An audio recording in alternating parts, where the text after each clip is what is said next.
اقتصادی مشاورتی کونسل کی طرف سے شائع کردہ ایک مطالعے کے مطابق 1950 اور 2015 کے درمیان ہندوستان کی اکثریتی ہندو آبادی کا حصہ 7.81% کم ہوا ہے، جبکہ اسی عرصے میں مسلم کمیونٹی کی آبادی میں 43.15% اضافہ ہوا ہے۔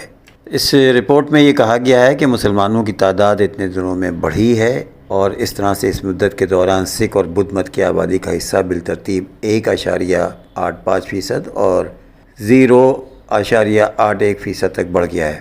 تاہم آبادی کے اختلاط میں جینیوں اور پارسیوں کا حصہ کم ہوا ہے اور 2015 میں بالترتیب 0.36% اور 0.004% رہا ہے۔ کونسل کی طرف سے کی گئی تحقیق میں واضح کیا گیا ہے، یہ جاننے کی کوشش نہیں کی گئی یہ تبدیلیاں کیوں ہوئی ہیں، بلکہ یہ دیکھنے کے لیے تعداد کو کہ اقلیتوں کے معاشرے میں زیادہ یا کم نمائندگی مل رہی ہے یا نہیں۔ ہندوستان کی کارکردگی بتاتی ہے کہ معاشرے میں تنوع کو فروغ دینے کے لیے سازگار ماحول موجود ہے۔ پسماندہ طبقوں کے لیے بہتر زندگی کے نتائج کو فروغ دینا ممکن نہیں ہے جب تک کہ ایک پروان چڑھانے والا ماحول اور سماجی مدد فراہم کیے بغیر نیچے سے اوپر تک رسائی حاصل کی جائے۔ بہرحال اس رپورٹ پر اپوزیشن اور سیاسی مبصرین کا کہنا ہے کہ یہ ایسے وقت پر رپورٹ اشکار کی گئی ہے جس سے الیکشن کو فائدہ ہو سکے اور یہ اکثریتی طبقے کو یہ بتایا جا سکے کہ تمہاری آبادی کم ہوئی ہے اور مسلمانوں کی آبادی بڑھ رہی ہے، جس سے ان میں مسلمانوں کے لیے نفرت پیدا ہو اور اپنے لیے حفاظت کا تقاضے پیدا ہو سکیں۔ عہدے اور جانشینی سے ہٹائے جانے کے بعد پہلی بار بی ایس پی کی سربراہ مایاوتی کے بھتیجے آکاش آنند نے بیان جاری کیا ہے۔ مایاوتی کے حکم کو سب سے اہم قرار دیتے ہوئے انہوں نے اس حکم کو قبول کیا ہے۔ یہی نہیں، آکاش آنند نے مایاوتی کو عالمی سطح پر قبول شدہ لیڈر قرار دیا ہے۔ اس حوالے سے آکاش آنند نے social media platform X پر ٹویٹ بھی کیا ہے۔ آکاش آنند کا یہ بیان قومی رابطہ کار اور بہوجن سماج پارٹی کے جانشین کے عہدے سے ہٹائے جانے کے بعد سامنے آیا ہے۔ عہدے سے ہٹائے جانے کے بعد پہلی بار آکاش آنند نے بیان جاری کیا ہے۔ مایاوتی کے حکم کو سب سے اہم قرار دیتے ہوئے انہوں نے کہا کہ مجھے منظور ہے، جو انہوں نے مجھے حکم دیا ہے میں اس کی پاسداری کروں گا۔ آپ کو بتا دیں کہ آکاش آنند نے سیتاپور میں ایک تقریر کے دوران بی جے پی کو دہشت گرد تنظیم کہا تھا اور بہت ہی سخت جملے کہے تھے، جس سے مایاوتی کو بھی رنج پہنچا تھا اور انہوں نے ان کو جانشینی سے اور پارٹی کے عہدوں سے دستبردار کر دیا تھا۔ یونیسیف نے غزہ کے شہر رفح کو بچوں کا شہر قرار دیتے ہوئے اس پر صہیونی حکومت کے حملے کے ہولناک نتائج کی بات کی ہے اور سخت انتباہ دیا ہے۔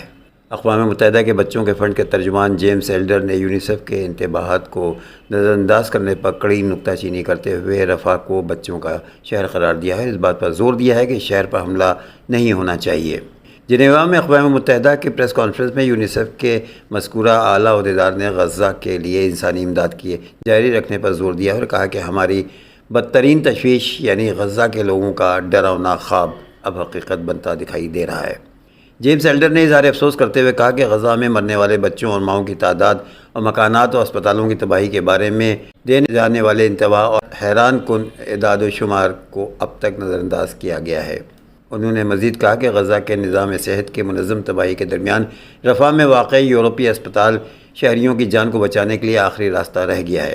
یونیسیف نے پہلے خبردار کیا تھا کہ صہیونی حکومت کا فوجی محاصرہ اور رفح پر زمینی حملے ان 6 لاکھ بچوں کے لیے تباہ کن خطرات کا باعث بنے گا جو اب اس شہر میں پناہ لیے ہوئے ہیں۔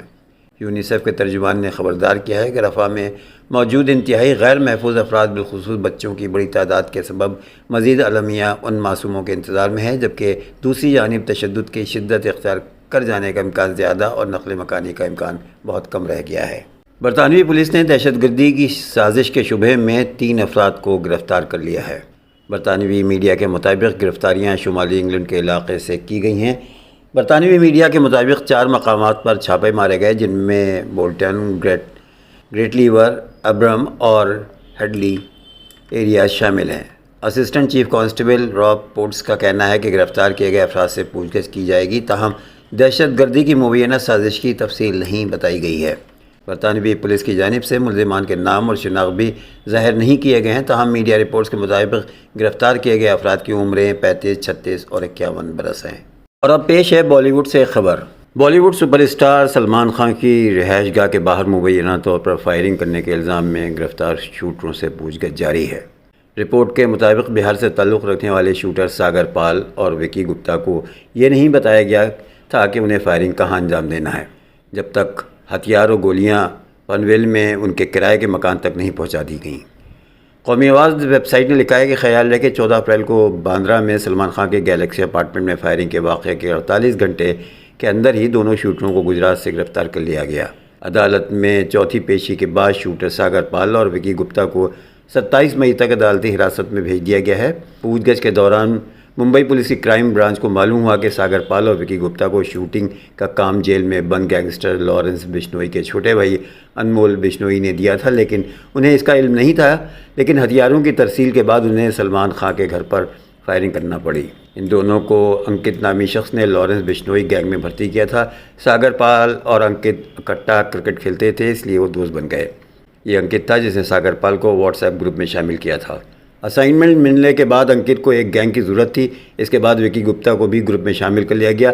انکت نے ساگر پال اور وکی گپتا کا کام مکمل کرنے کے لیے ممبئی جانے کے لیے کہا اور بدلے میں اچھی رقم دینے کا وعدہ کیا۔ اسے 30,000 روپے دیے گئے اور ممبئی کے پنویل علاقے میں کرائے پر مکان تلاش کرنے کو کہا گیا۔ سلمان خان کا فارم ہاؤس پنویل علاقے میں ہی ہے۔ ساگر پال اور وکی گپتا تقریباً 2 ماہ تک ممبئی میں رہے۔ اس دوران وہ ممبئی کے مختلف مقامات پر گھومتے رہے اور جب پیسے ختم ہو گئے تو وہ واپس بہار چلے گئے۔ فروری میں گینگ نے دونوں سے دوبارہ رابطہ قائم کیا۔ اس بار 40,000 روپے دے کر کرائے پر مکان لینے کو کہا گیا۔ اس بار پنویل سے تقریباً 60 کلومیٹر دور تھا۔ دوہری گرام کے علاقے میں کرائے کا مکان ملا۔ کچھ دنوں بعد انہیں موٹر سائیکل خریدنے کے لیے کہا گیا اور ان کے بینک اکاؤنٹ میں رقم بھیج دی گئی۔ اسلحے کی ترسیل سے چند روز قبل دونوں کو سلمان خان کے گھر اور فارم ہاؤس کا جائزہ لینے کے لیے کہا گیا۔ اس کے بعد 15 مارچ کو سونو بشنوئی اور انوج تھاپر سے پستول دینے ان کے کرائے کے گھر پہنچے۔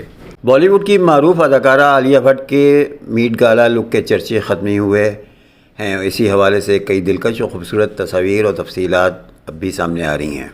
بالی ووڈ کی اداکارہ عالیہ بھٹ نے میٹ گالا 2024 میں معروف ڈیزائنر سبا ساچی کی تیار کردہ 9 گز کی ساڑی میں شرکت کی تھی، جس پر ہاتھوں سے خوبصورت پھولوں کی کڑھائی کی گئی تھی۔ اداکارہ کے لباس اور میک اپ کی تصاویر سوشل میڈیا پر اب بھی وائرل ہیں اور انہیں تصاویر میں سے مداحوں نے ایک اور نئی چیز تلاش کر لی ہے۔ عالیہ بھٹ کی تصویر کو قریب سے زوم کر کے پتہ چلا کہ انہوں نے میٹ گالا میں کان کے پیچھے کالا ٹیکا لگایا ہوا تھا۔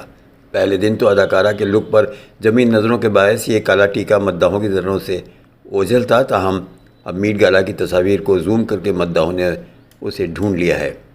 خیال ہے کہ میٹ گالا کے انعقاد ہر سال مئی کے پہلے پیر کو امریکہ کے شہر نیو یارک میں کیا جاتا ہے۔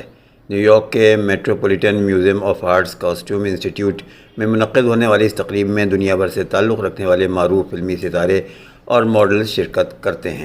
اور اب آخر میں پیش ہے ایک حیرت انگیز خبر۔